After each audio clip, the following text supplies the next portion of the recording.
Hey guys, welcome back to part 2 of this OHA series for how to make your own battle mats. So in part 2, we are going to go through and begin the process of putting on the ground cover. So in this case, I'm going to be using sand. You can use whatever other ground cover you may want to use. I wouldn't recommend going any larger than sand just because storage then becomes a problem. At this point, if you follow the process that I'm going to outline in the video, you can simply roll this up and store it. It's not going to take up a lot of space. You start adding bigger chunks of things, whether it's gravel or wood or pieces of twig to simulate ground cover. It's going to become a problem. So keep it modular. Have your mat, keep your same colors for your flocking, so when you do your scatter terrain, whether you're doing rocky outcroppings or hedgerows or whatever you're going to do, it's all going to blend and match. So that's the nice part about this, is you're not trying to match a company's made battle mat.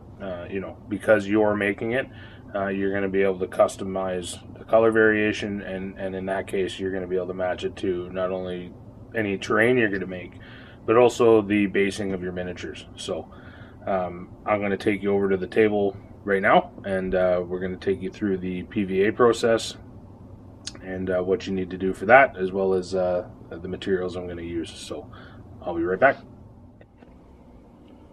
Okay guys, so here I've got 3 different adhesives to show you. I know in the instruction video, or the material list I provided in video 1, listed PVA glue. There's a multitude of ways you can do this. I recommended PVA glue only because it's simple, straightforward, everybody has it, and it's cheap. But you can do some different adhesive methods. So the spray adhesive works great. It's quick, it's fast, it's not as messy as the PVA. Getting back towards the PVA, Mod Podge is a far superior product to PVA. In my opinion. This is the gloss. Obviously I'm not going to use the gloss coat on the mat, but I don't have any of the matte stuff kicking around. I have to pick up a bottle. So either one is usable for this. I go with a 50-50 mix and then use a spray bottle, whether it's an old Windex bottle or a hair spray bottle from the dollar store. Those are the 3 primary methods that I would recommend using. Even if you are going to go with the spray adhesive, that's fine, but I would highly recommend that you go back over it with a final coat of watered down PVA, just because it's going to seal it that much better. And the spray adhesive has a tendency to give off a sheen, so if you do use a spray adhesive, you're looking at also hitting it with some sort of matte dull coat just to take that sheen off, whereas the PVA will not do that. So it's for me, it's about speed. I have to get 3 of these done. So I'm going to use the spray adhesive here.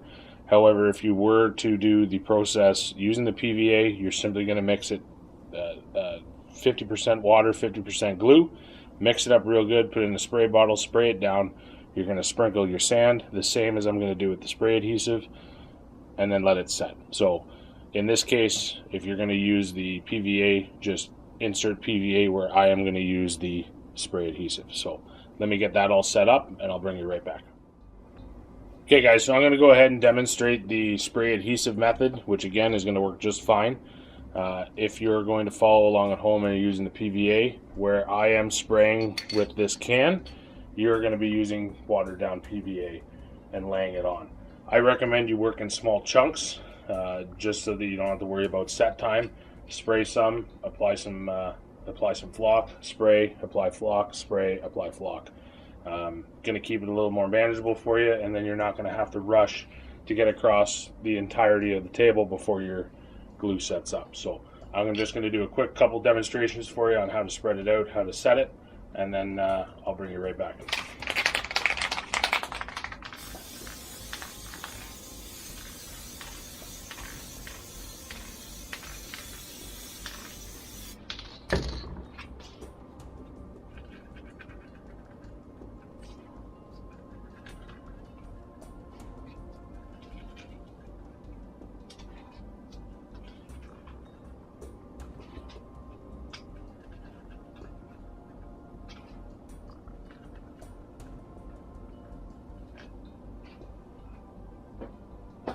that's the process in a nutshell. I'm now going to go through and do the entire mat. And once I get that done, I'll bring you guys right back. Okay guys, so now that I have that process done, as you can see, I'm going to let this set. Once it sets, the great thing about this process, you just lift your tape, fold the mat over, take it outside and dump it off. You know, it's very manageable as far as keeping it clean. So I'm going to let it set. Then I am going to hit it down with a watered down PVA glue mix, just to lock in any of those fibers that may be loose still. Then I'm going to get to painting it. So I'm going to let this set. I'm going to mix up my PVA. I'll bring you guys back once I get the PVA coat on, and we're ready to start putting some paint to it. Okay guys, now that that step is set, we're now going to seal it with the PVA water mix. So I'm just using a spray bottle here to apply it. You want to go fairly generous. And as I said, you're a 50-50 mix. And you just want to get nice, even coverage. You're going to see what spot you've done. I'm not sure if that's translating on camera or not, but it does obviously get darker as you spray it because it's wet. So we're going to spray this all down. We're going to let it set. Once it sets, we'll take it out, shake off any particles that may still not be stuck. The majority of them should be down, but this is going to give you a pretty basic look of the ground effect and the texture that you're going to get. And then we'll bring you back and we'll start painting it. So stay tuned.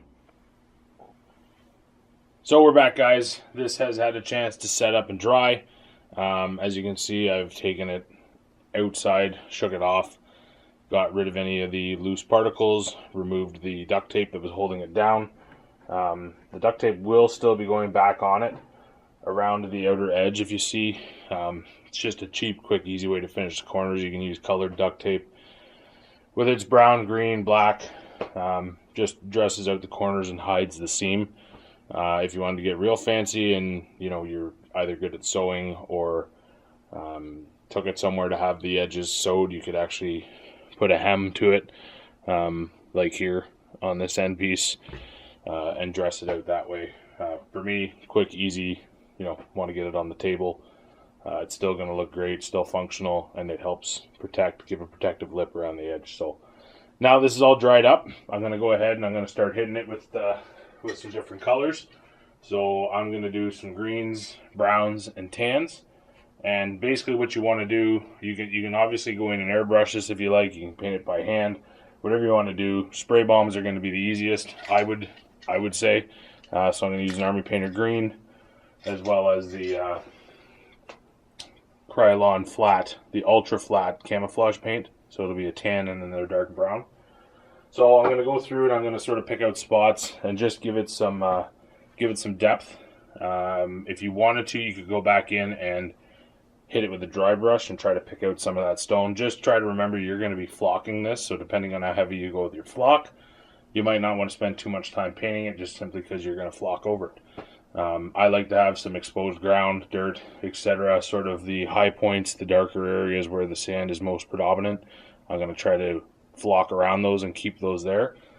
So I'm going to kind of dust the edge with the highest color just to try to pick out those stones instead of having to go back through and pick them out by hand or a dry brush. So let me go ahead, I'll get some paint quickly down on this and then I'll bring you guys back. Okay guys, so here you see some of the darkest coverage for the mat. So I've gone ahead and hit it with the ultra flat brown from Krylon, as well as an Army Painter green. Now the important thing to do with the green, don't just put the green on. You can't do it first, it's not going to look great. You want to do a layer of brown, then stitch in some green, and then go back over with the brown again just to sort of blend it in. Otherwise it's too stark. I'm not sure if it's going to relate well on camera, but you can kind of see you got some nice subtle differences in the tone, and that's just using the green as a layer and then coming back through with the brown on top. So now I'm going to show you that dusting technique that I was speaking about with respect to the lightest color.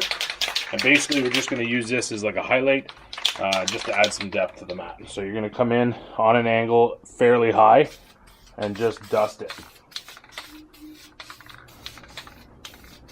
And all that's doing is, instead of getting solid bands of color, it's picking up just the highest points and acting like a dry brush. Now the trick to this is you've got to go through and do it from both sides. So if I'm working my way, which would be left to right, I've got to come back and work right to left just to pick up the opposite side of the highlight. Otherwise, you're only going to get the effect when looking at it one way. So I'm going to go ahead and get this finished up, and then I'll bring you back for some fun. Hey guys, just doing the finishing highlights for the mat, and I'm quite happy with how that's come up. If you were doing a wasteland board, something, you know, Armageddon 40K, something along those lines, this is 100% playable. You could, if you wanted to, go back through and pick out with a dry brush, pick out some highlights. Because I'm going to be flocking this, I'm not going to go through with the dry brush. What I'm going to do, and I recommend you do the same, it's going to save time, effort, paint, everything. Do your flocking.